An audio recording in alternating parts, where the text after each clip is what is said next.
Hello, and welcome to Peace on a Podcast. I'm your host. My name is Corolla, and today we are going to be talking about Culex nigripalpus. Culex nigripalpus, better known as annoyance, brown mosquito, house mosquito, sucking vampire, evil thing, you name it. This is a mosquito that actually lives in Florida. And I'm going to show you right now. Okay, so this mosquito is common in the southern region of the United States.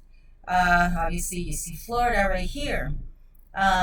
This mosquito likes to come up and hang out with us during our summer.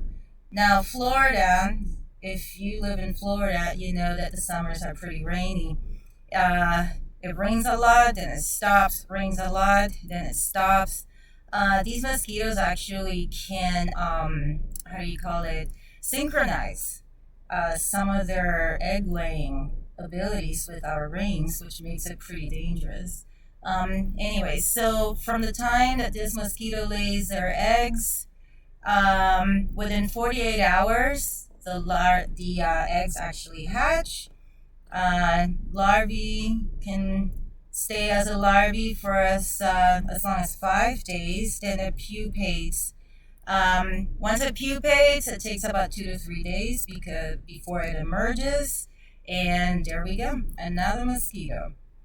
These mosquitoes, they like to attack or come out during nighttime. So once the sun comes down and just before the sun comes up, till dusk to dawn, just like the movie. Now they like to lay their eggs in about 300 eggs per raft. They like to lay their eggs in freshly flooded ditches, especially right after rain, obviously. As long as the water is calm, non-moving water, they'll lay their eggs there. So, you gotta look out for buckets and stuff. This mosquito is very important because, like I said, it carries the SLE virus or St. Louis encephalitis virus. Now, this virus, for the most part, is not dangerous unless you are an elderly person. These mosquitoes, they feed on birds most of the time. Now, birds are the ones that actually carry this virus. Now, there's this website called ArborNet. This you can check through the CDC website, and this will tell you it's a mosquito surveillance website, and it also has an interactive map where you can check anywhere in the United States where they're going to have, or where they're having actually, some kind of mosquito problem, let's just say.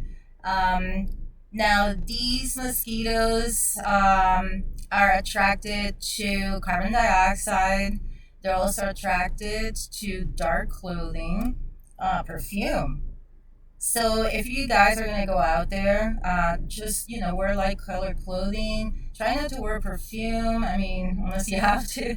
Now, another interesting thing is that they're also attracted to certain blood types, and the bacteria that you have on your skin, apparently it may give out some odor that some of these mosquitoes are also attracted to.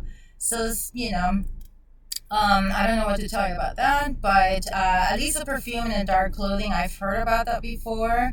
And but these guys specifically, they just seem to love that. Another thing, let's see. So, like I said, birds are the host of this virus, and so mosquitoes feed on birds. They take the virus in, and then they feed on humans, and they transmit the SLE. Now, it takes anywhere between 4 to 14 days for incubation period. Most people might not necessarily feel anything. Some people might feel a little bit run down, little sniffles, flu-like symptoms. Now, if fever develops or headaches or anything stronger than that, you may want to go to the doctor. There's really no cure for this.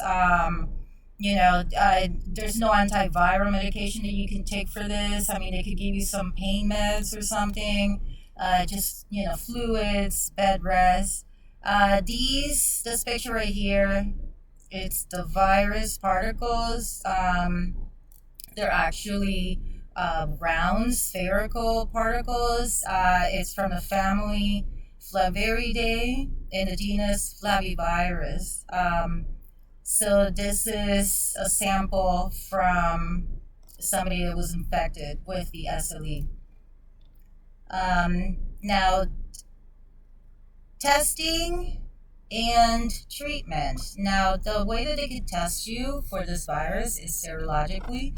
So they would take a blood sample and check to see if they find any virus particles. Now, there's other ways to test this, so they're a little bit more complicated and maybe might take a little bit longer to attain the results, like the ELISA that, checks for the reverse transcriptase, polymerase chain reaction. And, in severe cases, like I said, they recommend for some people to spend some time in the hospital if they need some extra care. Now, these little guys right here, Gambusia affinis, these are mosquito fish.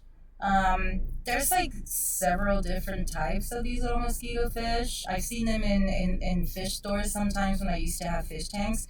But these guys don't care whether it's stagnant water. They just love munching on mosquito larvae. Now, the Collier County Mosquito Patrol, I'm going to call them, they actually sometimes they offer these fish for free for people that may have some, aquatic, stationary, like ponds or any, aqua, fancy backyard little thing. You can put some of these fish in there and it can actually help you control some of the, the larvae. Another thing, when you go out to your yard or around your house, just check, make sure that you don't have anything collecting water, dump everything, keep things closed, covered. If you're gonna go outside, make sure, wear appropriate clothing. If you're not, because it's hot, it's Florida, make sure that you put your sunscreen first and then the mosquito repellent. It might not necessarily work 100%, but at least you will have some protection and, you might get bit less. Do not use the lemon eucalyptus oil on children under the age of 3. There's appropriate mosquito repellents for little kids. I normally buy those too because they're normally gentle on the skin. So what else? So, this plant right here, this oyster plant. All right, I had this plant in my backyard. It took me 12 years to get rid of this thing. But this, not only that they spread like wildfire, but they collect water. So get rid of those things. Seriously, they're just bad for mosquito. All right, so these are recommendations. So when you go outdoors, these are different types of mosquito repellents. And also these are some of the things that they recommend, mosquito nets. This right here, this insect repellent, you can actually spray everything with that. Clothing, tents, anything and everything that might attract mosquitoes, especially if it's something dark, of course.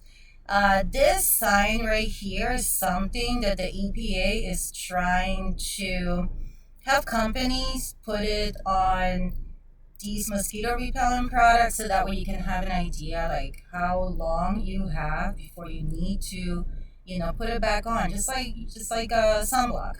Same thing.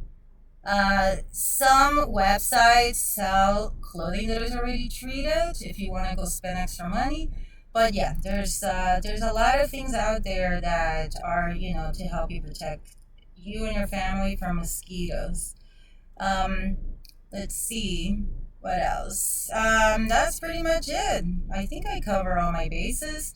Now, these are some of the references. I didn't use anything fancy because I want everybody to be able to find the same information that I'm sharing with you guys. Just go to the CDC website. Just go to bugguide.net if you want to know more about, what these mosquitoes look like. You can go to the University of Florida. They have a huge entomology department. The extension in Vero Beach has a lot of information on Culex mosquitoes as well. And if you have any questions, you can ask my avatar once we're in class. Thank you and have a great day.